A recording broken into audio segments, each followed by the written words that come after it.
Hello friends, I am Kishan. तो ambition पाठशाला में आपका फिर से स्वागत है। तो आज हम इंडियन इकोनॉमी डेवलपमेंट के फर्स्ट चैप्टर के सेकंड पार्ट की स्टडी करेंगे। लास्ट वीडियो में हमने इस चैप्टर के फर्स्ट पॉइंट की कंप्लीट स्टडी करी थी।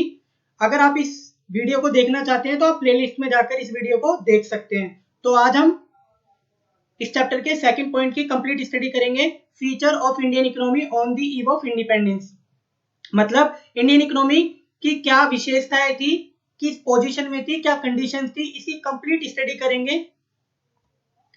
तो हमने इंडियन इकोनॉमी के फीचर्स को 10 मेजर पॉइंट्स में डिवाइड करा है। एक एक करके इन पॉइंट्स को डिटेल में स्टडी करेंगे तो आप समझ पाओगे कि उस समय पर इंडियन इकोनॉमी की क्या विशेषताएं थी। तो इस पॉइंट का फर्स्ट पॉइंट है ये स्टैग्नेंट इकोनॉमी।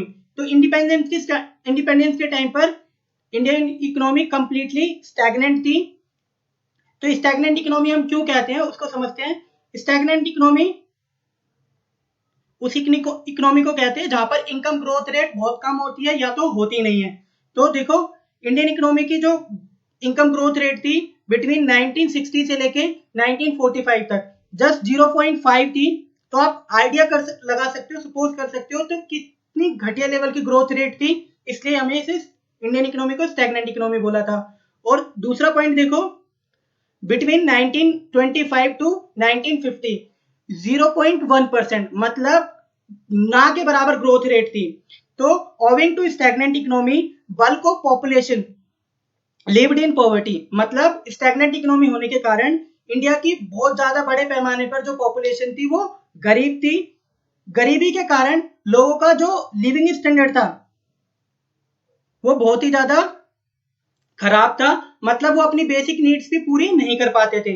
लिविंग स्टैंडर्ड खराब होने की वजह से एपिडेमिक और स्टारवेशन वर अ रिक्वायरिंग फेनोमेनस, मतलब एपिडेमिक, भुखमरी और महामारी जैसी प्रॉब्लम्स कंटिन्यूअसली कंट्री के डिफरेंट डिफरेंट एरियाज में होती रहती थी।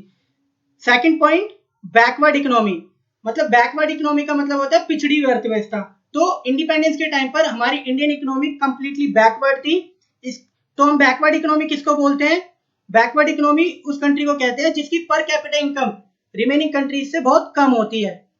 तो मतलब इंडिया की जो पर कैपिटा इनकम थी बिटवीन 1947 टू 1948 जस्ट 230, मतलब आप आइडिया लगा सकते हो, सपोज कर सकते हो कि जिस कंट्री की पर कैपिटा इनकम 230 हो तो उस कंट्री की किस तरीके का लिविंग स्टैंडर्ड होगा, वो एज कंपेयर अदर कंट्रीज के साथ में किस कंपैरिजन में देख सकते हो आप। तो बैकवर्ड इकोनॉमी होने की वजह से Indian population was suffering from poverty, वो अपनी बेसिक नीड्स पूरा नहीं कर पाते थे। तो देखो, bulk of population was very poor without sufficient food, clothing, shelter, unemployment was rampant, मतलब वो अपनी बेसिक नीड्स को कंप्लीट नहीं कर पाते थे, रोटी, कपड़ा, मकान। और देश के अंदर बहुत बड़े पैमाने पर बेरोजगारी पाई जाती थी।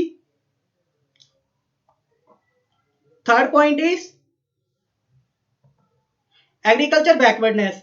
मतलब आप देखो, अपनी Indian economy agriculture based economy है, मतलब इंडिया के अंदर हर दूसरा व्यक्ति एग्रीकल्चर के ऊपर डिपेंडेंट है। तो इंडिपेंडेंस के टाइम पे नियरली 72% पॉपुलेशन इंगेज थी एग्रीकल्चर सेक्टर से, बट उस टाइम पर जीडीपी के अंदर एग्रीकल्चर सेक्टर का कंट्रीब्यूशन जस्ट ओनली 50% था। तो मतलब 72% वर्किंग पॉपुलेशन एग्रीकल्चर से इंगेज थी, लेकिन उन लोगों का जीडीपी में कंट्रीब्यूशन जस्ट 50% था। तो इस चीज से प्रूफ होता है कि Indian agriculture sector completely backward on the eve of independence. चलो इसको पॉइंट से समझते हैं। तो उस टाइम पर इंडिपेंडेंस के टाइम पर जो प्रोडक्टिविटी थी पर हेक्टेयर वो बहुत ज्यादा कम थी आज के कंपैरिजन में। तो देखो, ज्यादा क्रॉप्स के बारे में हम नहीं कह सकते, लेकिन हमने वीट एंड राइस के बारे में हमने कुछ पॉइंट्स बनाए हैं। तो वीट की जो प्रोडक्टिविटी थी वो 60 पर केजी थी, मतलब एक हेक्टेयर के अंदर 60 केजी का प्रोडक्शन हो पाता था। और राइस की जो प्रोडक्टिविटी थी वो 665 केजी पर हेक्टेयर थी। तो इससे आप सोच सकते हो, आइडिया लगा सकते हो तो कि मतलब पर हेक्टेयर प्रोडक्शन बहुत ज्यादा कम था, इसलिए हम इंडियन एग्रीकल्चर को बैकवर्ड कहते थे पहले। Production was बेयरली enough for subsistence, मतलब उस समय पर जो आउटपुट होता था टोटल प्रोडक्शन वो भी काफी कम था। वीट का जो प्रोडक्शन था वो जस्ट 64 लाख टन था, और जो राइस का प्रोडक्शन था वो 220 लाख टन था। आज के कंपैरिजन में 4-5 गुना कम था। तो इन पॉइंट्स के बिहाफ पर हम कह सकते हैं हमारा एग्रीकल्चर सेक्टर कंप्लीटली बैकवर्ड था इंडिपेंडेंस के टाइम पर। तो सेकंड पॉइंट, फोर्थ पॉइंट की स्टडी करते हैं, इंडस्ट्रियल बैकवर्डनेस, मतलब जो आपका इंडस्ट्रियल सेक्टर था वो भी कंप्लीटली बैकवर्ड था टाइम ऑफ इंडिपेंडेंस। तो इंडस्ट्रियल सेक्टर बैकवर्ड था, उसको हम कैसे कह सकते हैं बैकवर्ड? चलो इन 4 पॉइंट्स इसको समझते हैं। First point, there was virtual lack of basic and heavy industries in the country, मतलब जो हैवी इंडस्ट्रीज थी जिनकी वजह से देश की प्रोडक्टिविटी बढ़ती है, उन इंडस्ट्रीज की बहुत कमी थी। मतलब कहा जाए कि हैवी इंडस्ट्रीज देश के अंदर थी ही नहीं। Second point, production of machine was almost negligible, मतलब मशीनों का प्रोडक्शन तो इंडियन इकोनॉमी में होता ही नहीं था। Point C, small and cottage industry were almost run, हमने कॉलोनियल एक्सप्लॉयटेशन में पढ़ा था कि ब्रिटिश गवर्नमेंट ने हमारी जो हैंडीक्राफ्ट इंडस्ट्रीज को उसको कंप्लीटली डिस्ट्रॉयड कर दिया था। तो इस हमारे इंडिपेंडेंस के टाइम पर जो स्मॉल और कॉटेज इंडस्ट्रीज थी वो कंप्लीटली रन हो चुकी थी, मतलब डिस्ट्रॉयड हो चुकी थी।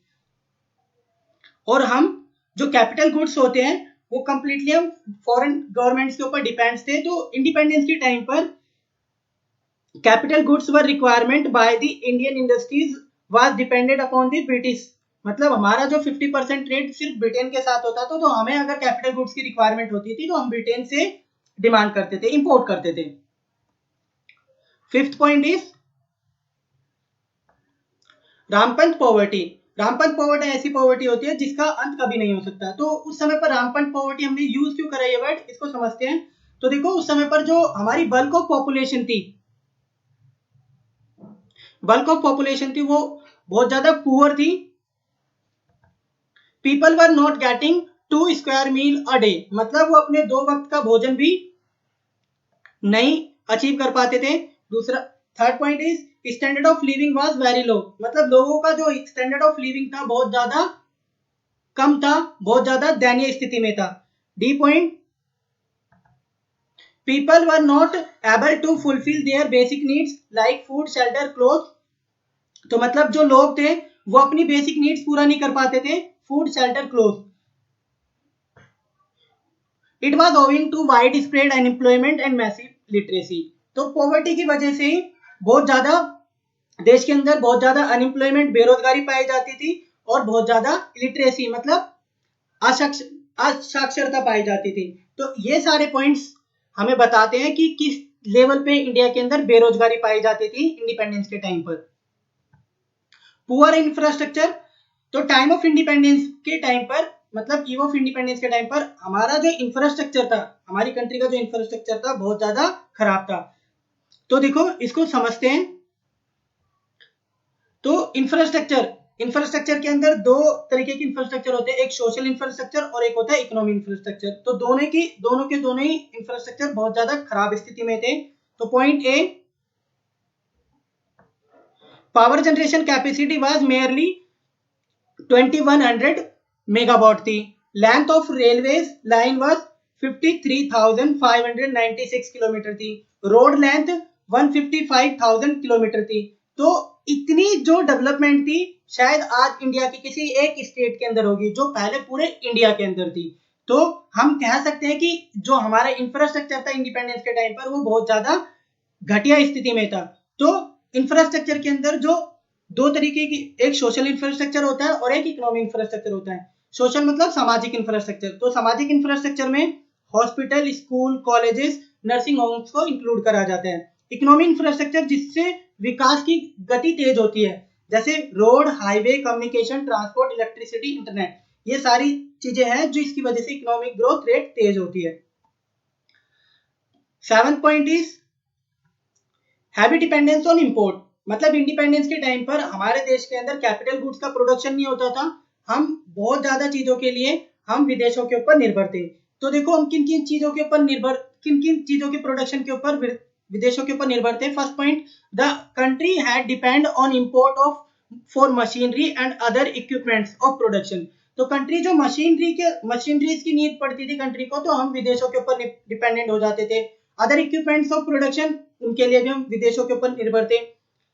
Second point, armed force of the country also depend heavy on foreign import of for the most defence equipment. अगर कंट्री को अगर डिफेंस इक्विपमेंट्स की नीड पड़ती थी तो हम कंप्लीटली फॉरेन गवर्नमेंट्स के ऊपर, फॉरेन पॉलिसीज के ऊपर डिपेंड रहते थे। मतलब इंडिया के अंदर आज भी डिफेंस इक्विपमेंट्स का प्रोडक्शन नहीं होता। देखो हाल ही में इंडिया ने फ्रांस से रफाइल जहाज खरीदे थे। अगर हम डिफेंस इक्विपमेंट्स का देश के अंदर ही प्रोडक्शन करेंगे तो हमारा जो इंपोर्ट होता है वो थोड़ा कम हो जाएगा। Third point, and several consumer goods like phone, sewing machine and kerosene, bicycle use to be import from abroad. मतलब ये सारी चीजें हैं जो हम विदेशों से इंपोर्ट करते हैं। तो इंडिपेंडेंस के टाइम पर हम बहुत ज्यादा विदेशी कंट्री से इंपोर्ट करते थे। 8 पॉइंट इज लिमिटेड अर्बनाइजेशन। तो इंडिपेंडेंस के टाइम पर जो हमारे देश के अंदर अर्बनाइजेशन था वो बहुत कम था। तो देखो यहाँ पर eve of independence bulk of population lived in villages, मतलब गांव में रहती थी। तो देखो आप समझ सकते हो 85% पॉपुलेशन लिव्ड इन विलेजेस। मतलब जो इंडिया की जो पॉपुलेशन थी उसका बहुत बड़ा भाग 85% पॉपुलेशन गांव के अंदर रहती थी। B point is around 15% population lived in urban area. शहरों के अंदर ओनली 15% पॉपुलेशन ही रहती थी। मतलब उस समय पर अर्बनाइजेशन का बहुत ज्यादा विकास नहीं हुआ था। 9 पॉइंट, सेमी फेडरल इकोनॉमी।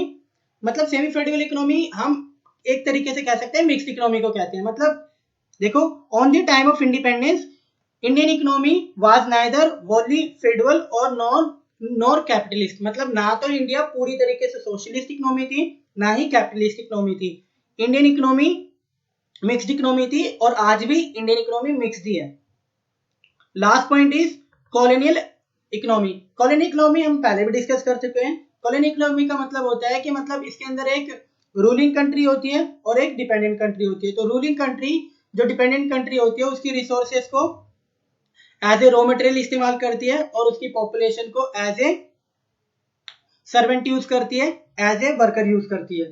तो इसे हम कॉलोनियल इकोनॉमी बोलते हैं। अगर आपको हमारी वीडियोस अच्छी लगती है तो चैनल को सब्सक्राइब करें, लाइक करें एंड शेयर